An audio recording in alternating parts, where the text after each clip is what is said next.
Hello and welcome to a new series of Material Matters with Grant Gibson. I've done more than 100 shows now. However, for listeners who might be new to all this, the idea is I speak to a designer, maker, artist or architect about a material or technique with which they're intrinsically linked and discover how it changed their lives and careers.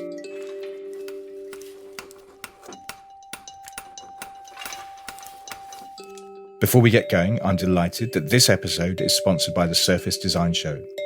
Mark your diaries because it returns to London's Business Design Centre from the 6th to the 8th of February.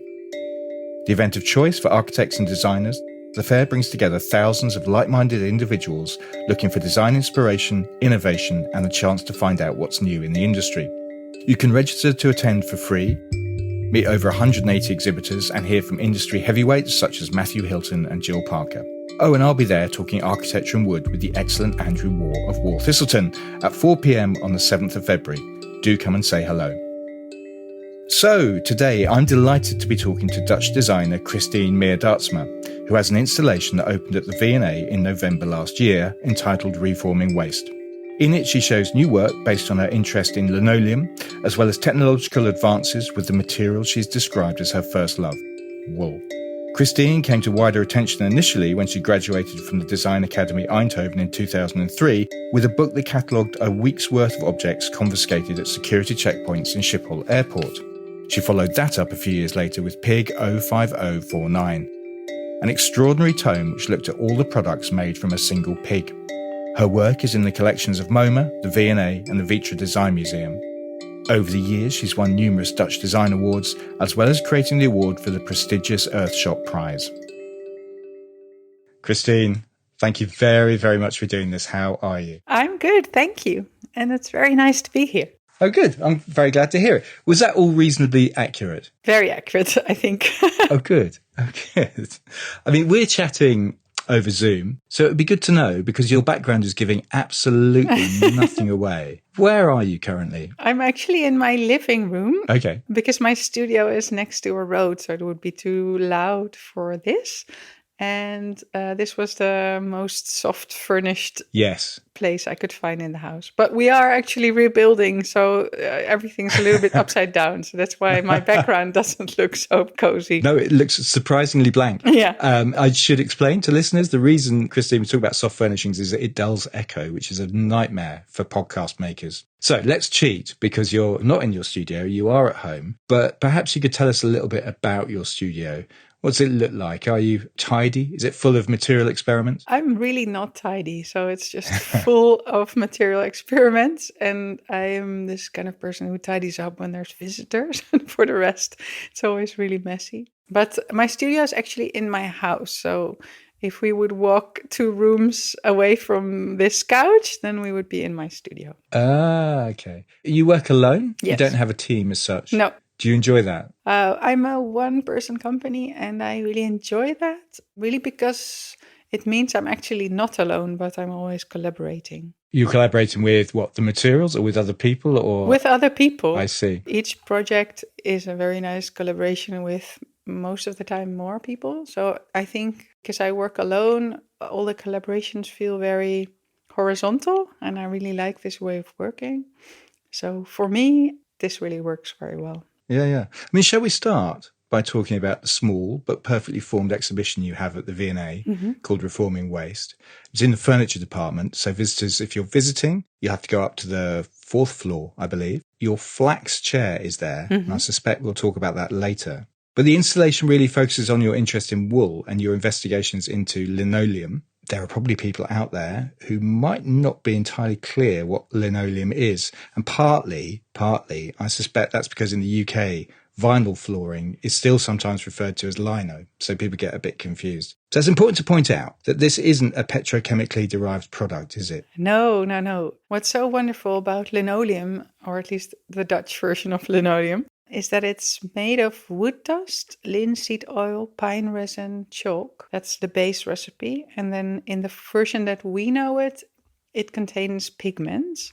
But for the V&A, I made a version that doesn't contain any pigment. So it's just the wood dust that makes the color. And why were you interested in it in the first place, Christien? I I don't know. It was more intuitively. I think I just really like linoleum as a material.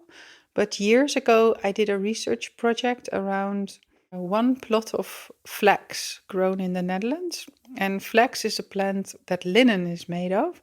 But from the flax seeds or linseed, you can make linseed oil, and linseed oil is the basis for linoleum. So at the time, I already did a small test project in Forbo's test factory in the Netherlands to see if I could do my own linoleum from that linseed oil from the plot of flax. And it worked really well. So that kind of always stuck with me as a sort of big wish for someday going further with this research. So, I mean, that leads to the question, what you're doing with it. Well, I'm actually making three-dimensional linoleum. So we only know linoleum as a flat material or as a sheet material on floors in hospitals or public buildings. And in my earlier research, I found out that you can actually ply linoleum into a block shape. And what's so great about linoleum is that, well, first of all, it's all these natural ingredients. But it's also very nice that you can actually reply it into a different shape, which I think for our times is a very interesting feature or an interesting aspect of this material. And there's also rhinoleum, which is a new word for me, and Yeah. possibly a new word just in general. Tell me about rhinoleum. What is that? Yeah, so that's actually a term that was figured out at Forbo. Right. One day, a few years back, I was asked, they had already done some research on if you could recycle linoleum. So the linoleum that's already been, for instance, inside a school or a hospital, if you could take it out and then reply it into something new. And then I was invited to do a project around what kind of products could you make from this.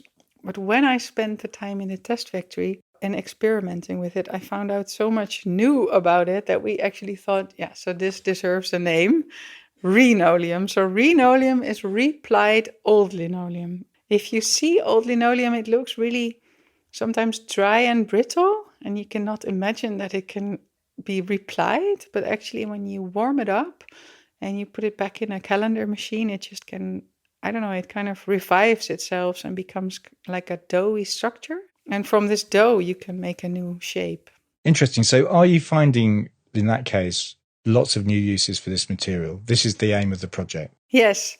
And the uses are still completely open. It could be like small household products, or it could be like giant building bricks, I think, and anywhere in between, really. Very good. Very good. So there's a part of the exhibition which is devoted to linoleum, Yes. rhinoleum, recycled linoleum. Mm-hmm. The rest of the installation is given over to wool. Yes. And that's a material, I mean, you've worked with since you were a student, pretty much, I think I'm right in saying. Yeah. I've seen you describe it as your first love in a lecture you did at Design in Darba, I believe. So what is it about wool, Christien, that fascinates you? So the way I explain this has kind of changed over the years. Okay, excellent. So if you would have asked this question to me 10 years ago, I would have probably answered that it's just a really nice material and it's local and it comes from a sheep, which is special because it's like a live animal that basically grew the wool. But I've recently started thinking that it's actually a material that has a deeper connection, that I have a deeper connection to, but lots of people do, because it's really in our history and heritage, also generations back, and also in ways that sometimes you don't actually know with your own memory, but it might be in my grandparents' memory or earlier. A few years ago, I really thought those things maybe didn't matter as much, but now I really do think that it matters, that there are materials that have a long history that's connected to our land and the climate. What made you change your mind, I wonder? Yeah, I was part of a project with loads of British and American artists called Another Crossing a few years back, and we were having breakfast all together, this group, and I said something that it was very much about heritage and ancestors. And I said like, oh, for me, this is really not a subject at all. And I just work from intuition, but I have no idea about my something like that. And then there was one of the artists who said, that is such nonsense. She said, like, if you look at your work, it's so clearly connected to your history, your land, or everything. If you don't see it, that is so stupid. And then I suddenly thought, Is that quite forthright of her, I think? yeah, but I was like, Yeah. I was like really grateful for that because it really made me sort of change perspective on my own work. And that was really nice. And then I thought, yeah, it's probably true, but there's also things that you cannot really grasp in words or reason, but that are very much part of your working intuition or what materials that you are drawn to or that you like. And I must say, my grandmother's, like one of my grandmothers is from the island of Texel, which is famous for its Texel sheep. And my other grandmother with my grandfather had a farm in Friesland, which was a dairy farm. But in the old days, farms were all mixed farms. So there were sheep and cows. And both grandmothers were always knitting. So I think there's loads of connections that way. So you can trace it back. Yeah. Can we chart what you've done with the material? I think I'm right in saying it started with one sheep cardigan in 2005, which was a series of sweaters, each knitted from a single sheep and issued with a passport of information about the animal from the animal. What was the thinking around that? It was very early in your career. Yeah, so it was actually my graduation work from 2003, and I wanted to make a work that would somehow tell something about where it came from, and that would therefore also be a product that wouldn't need like a marketing story or anything invented around it, but that would just tell its own story and then also explain about its own value and where it came from. And at that time, it was really very conceptual. But after my graduation, I started really trying to make this a reality, and I started traveling and meeting people who have sheep but also small spinning mills, and then I started learning so much about the material and also how lovely it is to be a part of its evolution, that it sort of like was more like a wool love that grew from that project. A wool love that grew. Yeah. The point of that project was that these sweaters or cardigans, they're all different sizes depending on how much wool the sheep had, right? Yes. So I thought like a big sheep would have more wool and create a larger cardigan than a small sheep, or a sheep that wouldn't have a really good harvest. That's really the wrong word for this. Let's go with it though. I like it. I think we will understand that. Yeah, so I thought it would be nice to do something that's like a machine-made sweater, but that still says something about the sheep and where it came from. I just wondered why you lighted upon a sheep in the first instance. So I thought in order to create this connection to a product, a living animal would be different than a plant. And also a sheep is shorn and not killed. So you could, of course, do something made from leather. Yes. But then it has this whole downside to it. So I thought, with wool, the sheep lives on. And And also, it's also something that I cannot completely explain. It's also just, I don't know. I think I just felt like doing that. No, fair enough. I like the notion that, you wanted to choose an animal that was going to live throughout the process. I think that seems like a reasonably decent thing to do. A few years later, you kind of did one sheep sweater, which was the same premise, but on a larger scale. Yeah. So I actually tried the same project a few times because it was just really difficult to execute. Yeah. And sometimes I just left it for a few years, and then I came back to the subject when I thought I had the right pieces of the puzzle. So at a certain moment, I found a very nice sheep owner in the Netherlands who owned a flock of merino sheep, which in our country was at the time and now still quite rare because they are not like from the Netherlands originally, but they have a very soft wool, and he wasn't actually doing anything with the wool. So he said, well, if you would like to do something, go ahead. And at the time I also found a new small spinning mill in Belgium, and also a programmer who could program a 3D knitting machine at the Textile Museum, because I thought it would be very nice to do a 3D knitted sweater to make the human labor very low. And I was really hoping that I could do an affordable sweater collection from this flock. But in the end, I did succeed in making the collection of sweaters with all those people, but then they didn't want to repeat it because it was way too complicated, and each sheep's fleece had a different quality, so all the yarns became different, and the knitting machine had loads of needles broken. So it was in a way yet another failed version of this project, but it was also really nice because it really taught me that the quality of life of the sheep, of the individual sheep, makes the quality of the wool. So a sheep that would have a bad month or a bad year, you can really see that in the individual fleeces. And I thought that was such a nice thing to learn and to take with me forward. I'm interested in your use of the word failure. Yeah. I wonder how you decide whether something's failed and if failure is a bad thing for your practice. So it depends a little bit on how you look at it, but I have many failures if products are in production or if many have been made or sold. But I always look at everything, I think, in layers. So everything has different sides to it. So I think something can be a success and a failure at the same time, depending on how you look at it. I am personally just not really interested in selling and producing lots of products. So in that sense, I don't mind that much this failure. So it depends on how you look at it, really. Yeah. So one sheep sweater was a success and a failure. Yes, at the same time. This is how we're defining it. Yeah. Yeah, and maybe one day I have the courage to pick it up again and make it a success. Yeah. For now, I'm sticking to flocks of sheep instead of single sheep. I think that might be also like the solution to the problem in a way. Yeah. Well, let's keep going on your wool odyssey. Yes. Because there's more. There's quite a lot more. Yes. There's quite a lot more wool running through your career. I mean, 2016, you came up with Fibre Market, which was part of the show that opened the new Design Museum in London called Fear and Love. And here you were looking at the material from a slightly different angle, fundamentally investigating what the consumer is told on the label, whether that's actually true.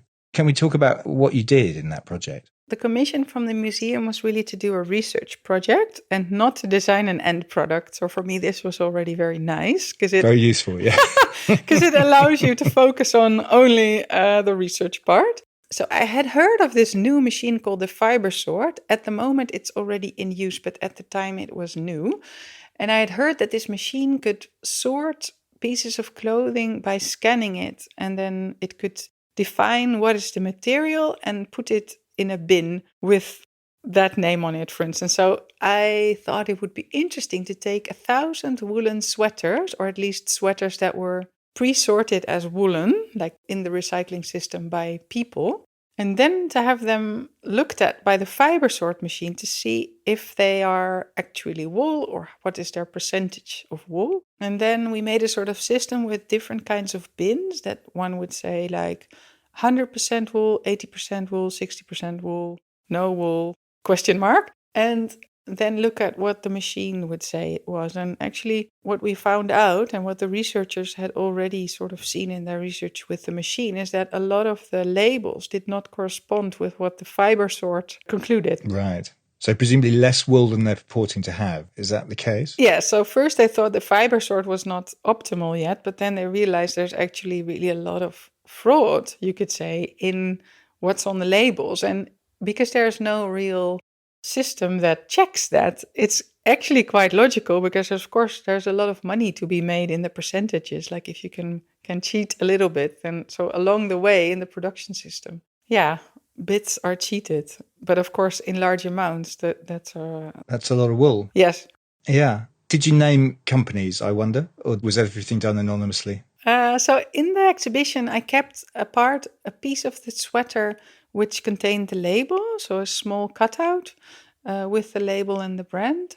And then also the results of the fiber sorts next to it. So visitors could check on the sample cards for each sweater what were the results. It was totally not as a sort of naming and shaming thing because for that the scanning is not precise enough. And also these production chains are so long that it's difficult to say who cheated and where. And I think, interesting. I think a lot of those companies don't actually even know themselves what's exactly in the yarn. Yeah. Fascinating. So after the wool was sorted, it was shredded, and in the show there were little colourful piles of this material. But what happened to it after that? So after that I thought, so what would these piles want to be in their dreams? It's quite Louis Kahn, that, but yes. Okay. What did they want to be? 100% woolen shredded fibers in these really bright colors. And then I thought, if I would be one of these woolens, I would want to be a Donegal fleck.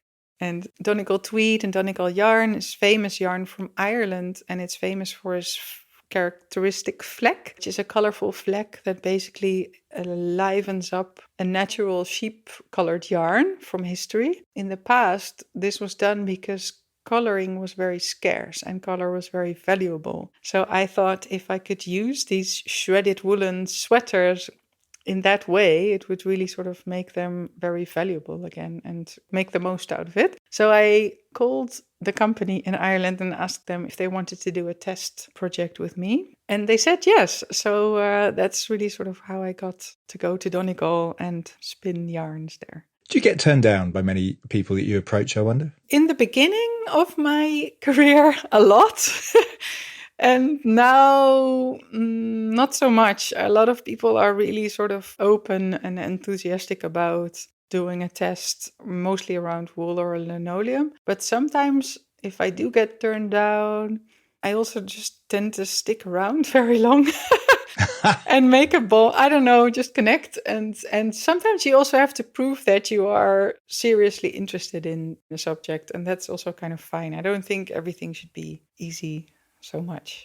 But it's become easier because I have a website that you can go to. So if I email somebody or ask them a question, they can just check what I do, and that helps a lot.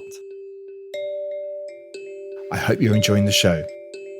This is just to let you know that the Material Matters Fair will return to Barge House, Oxo Tower Wharf this September from Wednesday the 18th to Saturday the 21st. Keen to exhibit?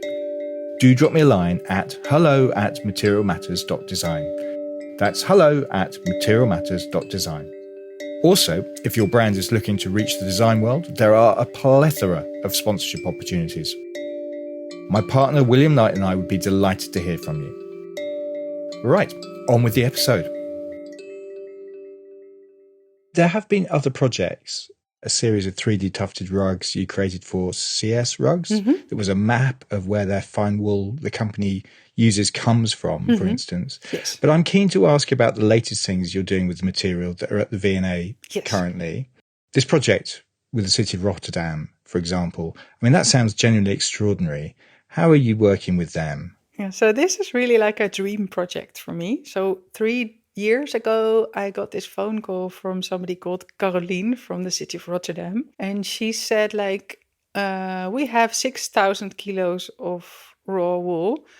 And would you like to do a test project with it? Because until now, it's always been thrown away. And we want to know what is the quality or what could be done with it. For people who don't know about the wool industry, the wool trade, why was it being thrown away? Yeah, so over the years, a lot of our industry has stopped because of industry being cheaper elsewhere. And with that, also a lot of knowledge from the wool disappeared. And at the same time, the New Zealand and Australian wool industries have professionalized and become so well organized that they've kind of taken over the market for a large portion. So for sweaters, a lot of the merino wool comes from Australia, but for the upholstery and carpet industry, wool mainly comes from New Zealand. And this is a very sort of nice and like a stream of wool that's always in a sort of same quality. It always looks the same. So it's very nice to work with for producers. But that also means that the local wool, which is very much all different kinds of sheep, big flocks, small flocks, and we don't really have a washing facility in Holland. So through the years, the value of that became lower and lower, which also meant that the sheep farmers wouldn't really breed on wool anymore because they wouldn't get any money for it anyway, or it costs more money to shear a sheep than what you get for the wool. Than you get for, by selling it, yeah. So all these things kind of made a situation that in the end, and also because the transport costs are higher in the last year. So until maybe like 5 or 10 years ago, wool would still be shipped to Russia or China. But now, apparently, a situation occurred that the farmers or sheep herds had to just throw the wool away or burn it because nobody wanted to have it. And in that moment, Caroline had heard from the local sheep herd from Rotterdam that he was just really annoyed by that and had asked her, can you find a solution for this? And then she thought, that's easy. So she just started calling everybody in Holland, apparently, but she didn't tell me that. And then I was going to say, what number were you on the list? I was the last one, but she only told me half a year in the project. So so she said, like, did you know that nobody wanted to have it? And then I was like, oh. When I took on the project, I knew that it was really risky because it was absolutely unclear what the quality was. Right. But I also thought, if this is a success, then actually it's really a great story and also really wonderful combination of things. That there's a big city like Rotterdam that actually have sheep grazing all through the city. So people who live there really know them quite well. And then to be able to make something out of that, I thought if it is a good quality, then that's actually really nice and special. So I thought we should take the risk. And I must say that the city of Rotterdam, they really took a big risk because they gave me a budget to find it out in the material and not sort of hypothetically. So I really had a budget to go into Europe to find the right people who knew about, you know, how to handle the wool, how to sort it, how to wash it, how to spin it. And that really helped. And also it really helped to convince our local industry that it's actually really good wool to work with, because we really just needed a prototype. So what have you done with it? So I've done loads of things with it. So first I started by spinning yarns. So in Donegal, 6 different yarns were spun. A white yarn and a gray yarn, because there's a kind of a flecked sheep in the flock. So we could do sort of sort the wool on color. Then we did a test like the fiber sort project with sweater fleck in it. But we also did a new test where we mixed in 20% of shredded furniture offcuts. So the furniture industry, lots of furniture is upholstered with woolen fabrics, which are super nice fabrics. But of course, when you make a pattern, you always have offcuts. So I was sorting the offcuts from a local furniture factory. And we also did a test with that. And that made quite a nice yarn. And it had a completely different effect than the sweater fibers. So it gave more like a color, like a swoon of color to the yarn. And I realized that this is actually a way of dyeing the yarn without dyeing it. Like you could just do a little bit of yellow or green. So that was part one. But then I also did testing with making different kinds of felt, like dry felting, wet felting. And when all those were done, we made fabrics, and the fabrics became Donegal suit, just to test how it would perform as a product. Yeah, so it really became a sort of like a wide, like a tree of possibilities with all kinds of branches and outcomes. How did the suit perform? That was actually the nicest part, I think, of that part of that project, because I took the fabric to a local tailor in Rotterdam. And I asked him in advance, like, I'm looking for somebody who can make me a proper Donegal tweed suit. And he's quite well known for his theater costumes. So he's really somebody who knows a lot about the details of costume making and also about the history. So I took him this roll of fabric and then I showed it to him. And I was a little bit nervous because I hadn't met him before. So he took the fabric in his hands and then he kind of rubbed it and he said, wow, this is the kind of quality that I'm always looking for, but I can hardly find it. And this was really a turning point in the project, because until then, Caroline and I had always been talking about the bee wool and trying to make the best out of it. But then I called her up and I said, we should really stop calling it bee wool, because it's really sort of in the eye of the beholder. It's really about who looks at it and how that defines what is quality and what is not. And it's not really soft wool like merino, but a merino woolen suit might not give the same shape to a suit as a Dutch woolen suit. So what Martinez Johannes, the tailor, liked so much about this fabric is that it actually had gave much more form to the eventual jacket. And that really was a sort of turning point in the project, really. So where are you with the project now? Is it ongoing? Yeah. Are you still working with all this wool? Yeah. It's ongoing. So Martin, the sheepherd, also, like, he called me up to say between Christmas and New Year's, you have to pick up the wool again, because he has to make space for the sheep. So I have to then, that's the moment in the year that I have to pick up the wool. So that's practically and in the sheep part of the story. But then on the other part of the story, I'm developing 2 new machines to create wool in a 3-dimensional way. So that's kind of more like an experimental development. Yes, let's talk about that, because that's also at the V&A, Yes. I suspect, Yes. is what we're going to talk about, which is, I'm intrigued. What is a woe, spelt with a W, a wobot? Yeah, so talk me through the wobot. Yes, so there is a machine that we named a wobot, and that is because it's actually a cobot, which is a collaborative robot. Right. And a cobot is a robot that's designed to work with people side by side. So it's not dangerous as a robot can be. And what we did, or at least me and a company called Tools for Technology, is I asked them if they wanted to make a kind of needling system on top of the cobot. So we developed a custom head for the cobot. And what it can do is it can transport a roving of yarn and then needle it. And that way it can actually print wool in a 3-dimensional structure and also in really sort of sturdy structures. So this, I think, is very exciting because it enables wool to grow in ways that it hasn't been able before. So how do you work with the wobot? Your relationship, it's collaborative. How are you collaborating with it? Yeah. So it really works as a 3D printer, but because it's a robot arm, it has more freedom to move. Right. So you can work with it as a printer, which is just putting a file in the wobot and then it will start printing. But the nice thing about it is that it can also learn human movement. So you can also put it on free and then use your own arm to teach it a movement. So it's very sort of interesting overlap in what traditional printing can and what this cobot can do. And what do you envisage the uses for this being? So I envisaged the usage anywhere from very small souvenirs to architecture, really. So I think upholstery, for instance, in the middle somewhere is very interesting because in couches there's a lot of materials that need alternatives for the future that are now still oil-based. But also for insulation and acoustic in houses, wool could be very interesting. Okay. And because we can really build with it, it can really make sort of strong structures.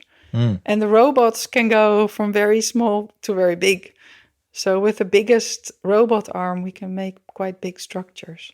But it is really still very much in the beginning. So we just have a sort of smaller object as proof of concept right now. And now we are developing all the separate tools to make this bigger as well. I mean, it sounds fascinating. And is this different, although related to the block wool project? Yes, it's very much related, but it's different in the sense that that's a different machine. So both are needled wools, but the block wool is because I thought to make 3-dimensional wool with needles, I thought it could be done in 2 ways. And because they're both very unsure if I would succeed, I thought I should try both. Mm-hmm. So for the block wool, actually, I asked a Dutch needle felting company if they wanted to help me make the process from their factory that's normally horizontal to make that vertical. So instead of making a sheet, if we could build a block. And then they said I had this old machine in the attic, like 100-year-old machine, and that I could hack it. So basically we made that machine perform differently and still with a lot of extra handwork for helping the system. But it did create an even block of wool, which in the future I would envision as a sort of standard material that you can then cut into a shape. So you can carve into that? Yes. Just for testing, we carved a little sofa and a house shape to see how that worked. And that worked well, only the downside is that you have rest material again. Yes. And with printing, of course, you wouldn't. So it depends a little bit on the purpose, I think, which technique is best. And it also depends on how we will be able to develop the cost price of the material. Because right now that's, of course, still very unclear because we're still in the beginning of the technology. Are these projects moving your practice in a different direction? It seems to me that much of your earlier work was about transparency of our global material and food systems. The fibre market was in some way about holding manufacturers to account. I mean, you've compared yourself in the past to being a journalist. Mm-hmm. These feel quite different. Yeah, I don't really feel like I'm moving in a different direction. It's more like sort of, I see my way of working more like how a river runs.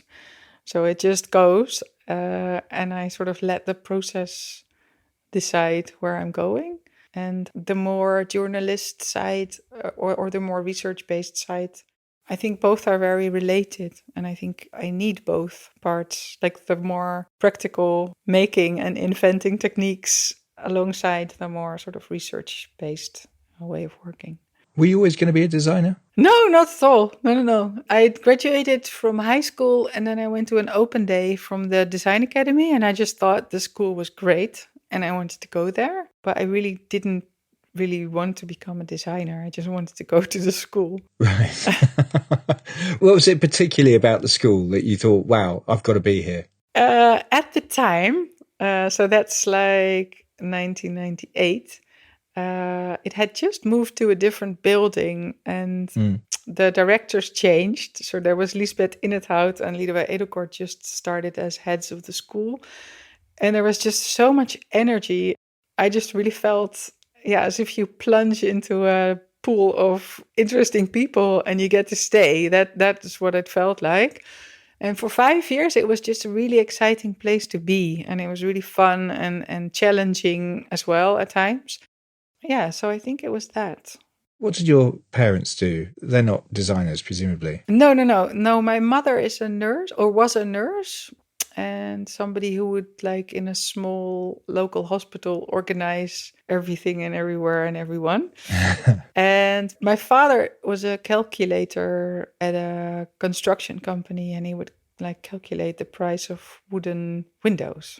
Okay. So now, being a sort of more grown up myself, and my parents are also a bit older, I can really see that I'm very sort of, there's a lot of things that I inherited from them. Such as?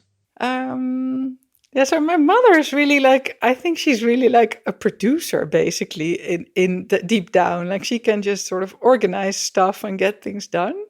And I think I got a little bit from that. And I think my father, he is really always busy with how systems work, but more on the economical side. And I always felt not so related to that until I realized that I do exactly the same, only following materials rather than money streams. But they are, of course, very much related to each other as well. And both my parents, I think, are quite sensitive to atmospheres and surroundings. And I think I kind of inherited that as well, that you pick up things from around you.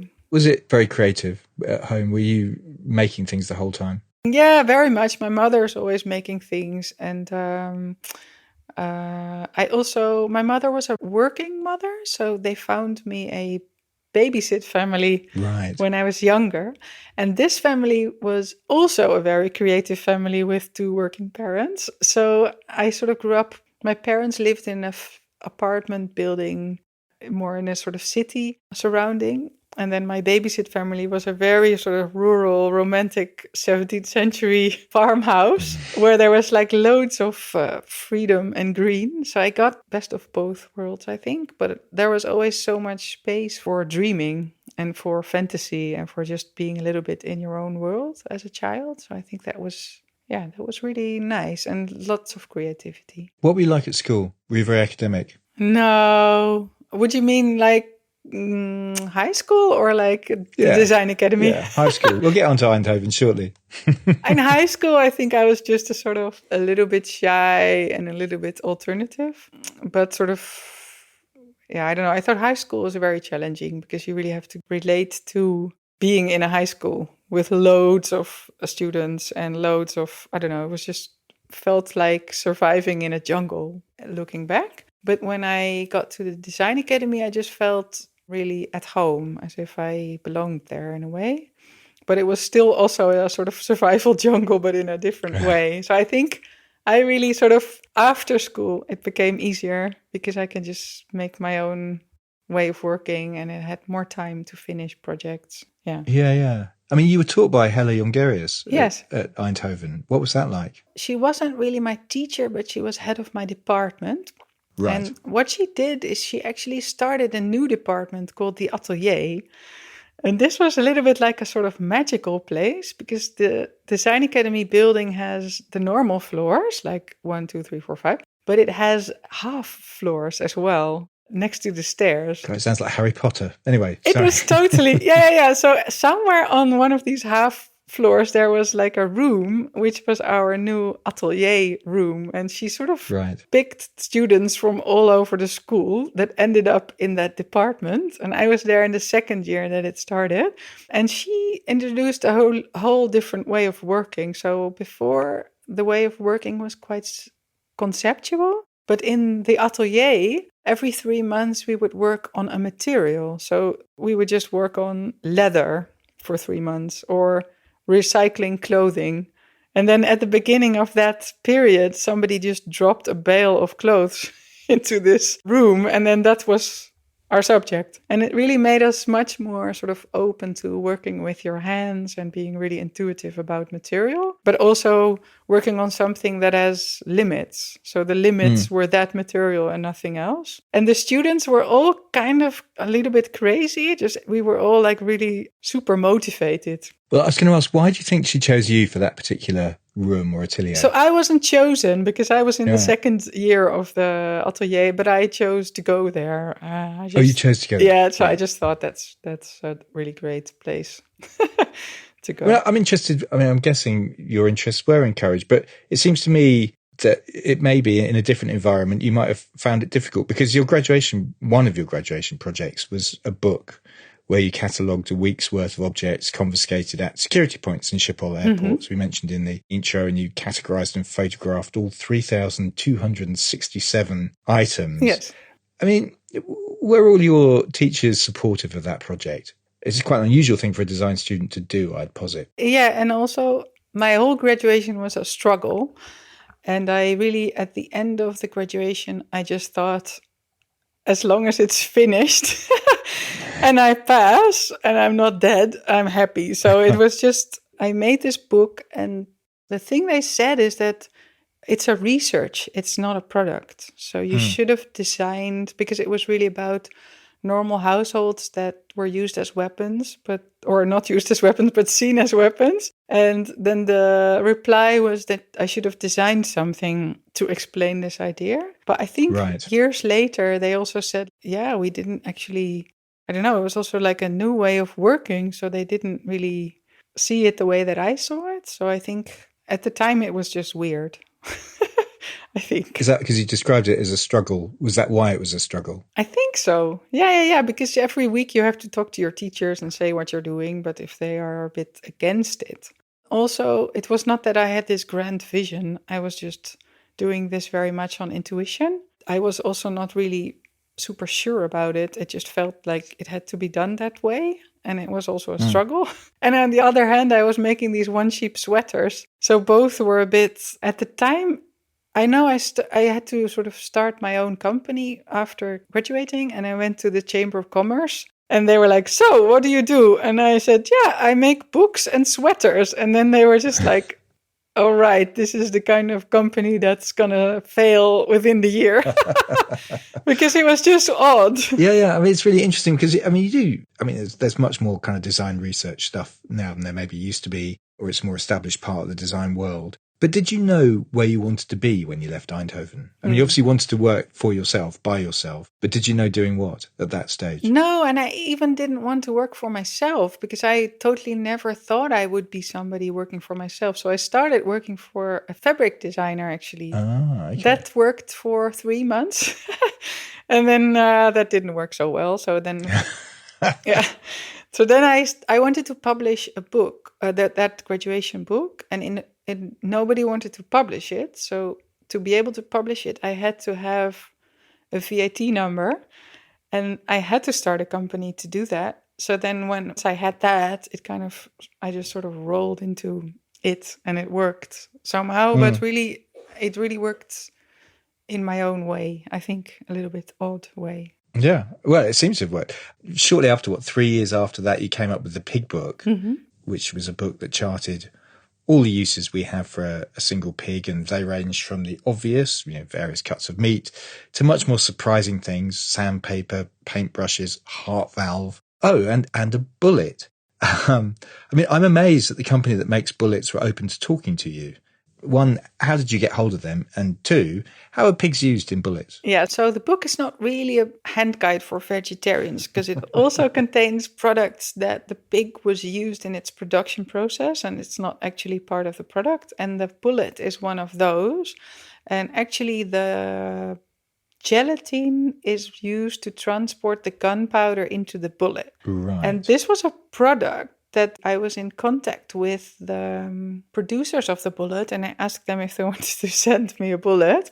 They didn't. So the bullet in the book is a stand-in bullet. But also they said, we're not using the pig. And then I checked with the company who told me this information, who produced the gelatin, and they said, we ship loads of it to them and we can prove it. So it's also that I realized that a lot of companies that work with these materials don't actually really know what these materials are because they are very sort of abstract and you cannot really see what it is. So Yeah. So we've lost touch of the materials that we use for some really basic things. It's intriguing. I mean, one of the things that seems to upset people when I've seen you give lectures about the book is pig's hair in bread.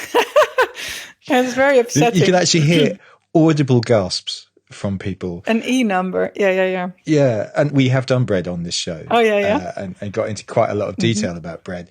But actually, pig's hair was never mentioned in this podcast. So what do they use pig's hair for? Yeah, so apparently if you break down pig's hair, then there's a part of it that you can use in sort of more chemical process or factory bread making, and it makes the bread last longer. So that's why factory bread some stay soft, incredibly long, or weirdly long. It's going to change a lot of people's breakfast, this information, just so you're aware. Yeah.